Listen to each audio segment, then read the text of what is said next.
వేల కోట్ల రూపాయల విలువైన ప్రభుత్వ మెడికల్ కాలేజీ ఆస్తులపై కన్నేసిన చంద్రబాబు వాటిని దోచుకోవడానికి పీపీపీ విధానం తీసుకొచ్చారని, ప్రజారోగ్యాన్ని పనంగా పెట్టి మరి ట్రస్ట్ మోడల్లో ఉన్న ఆరోగ్యశ్రీని హైబ్రిడ్ మోడల్లోకి మారుస్తున్నారని మాజీ మంత్రి షాకే శైలజనాథ్ ఆగ్రహం వ్యక్తం చేశారు.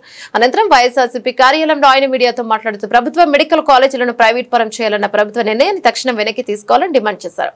ప్రజలకు ఉచితంగా మెరుగైన వైద్యాన్ని అందించాల్సిన బాధ్యత నుంచి అక్రమంగా తప్పుకునేందుకే సీఎం చంద్రబాబు ఇటువంటి తప్పుడు నిర్ణయాలు తీసుకుంటున్నారని ధ్వజమెత్తారు.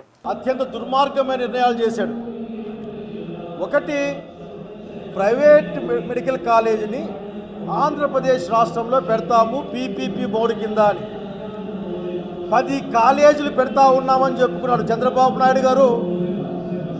ఇంత దుర్మార్గమైన ఆలోచన, మోసపూరితమైన వైఖరి మీకు తప్ప ఇంకెవరికి ఉండదని చెప్పడానికి ఏమాత్రం కూడా సంకోచం పడడం లేదు. జిల్లాకొక్క ప్రభుత్వ ఆధ్వర్యంలోనే మెడికల్ కాలేజీ ఉండాలి అని జగన్మోహన్ రెడ్డి గారి యొక్క గొప్ప నిర్ణయం మేరకు ప్రతి జిల్లాలో కూడా ఒక ప్రభుత్వ మెడికల్ కళాశాల స్థాపించే ప్రయత్నం చేశాం.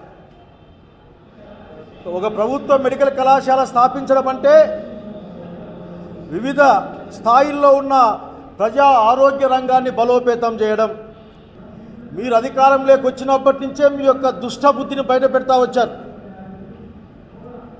చివరికి పులివెందుల మెడికల్ కళాశాలలో 50 సీట్లు వచ్చినప్పటికి కూడా నిజంగా అంత నిస్సిగ్గుగా ఏ విధంగా రాయగలిగారో మీకే అర్థం కావాలి. మాకు సీట్లు వద్దు, ఇంకా పూర్తి కాలేదు అవసరాలు కాబట్టి మాకు సీట్లు వద్దని రాసిన ఏకైక ప్రభుత్వం ఇది దేశంలో.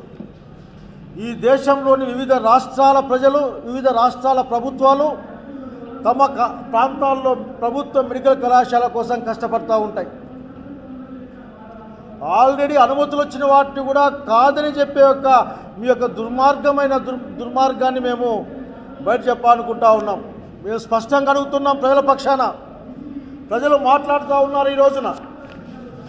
మీరు ప్రభుత్వ ఆస్తుల్ని అప్పనంగా, అంటే ప్రభుత్వ సంపదని అప్పనంగా మీకు కావలసిన వాళ్లకు లేక మీకు లబ్ధి చేకూర్చే వాళ్లకు అంటకు పెడతా ఉన్నారు, అప్పనంగా అప్పగిస్తున్నారని అందరం భావిస్తూ ఉన్నాం. కాదని మీరు చెప్పగలరా అని అడుగుతా ఉన్నాం.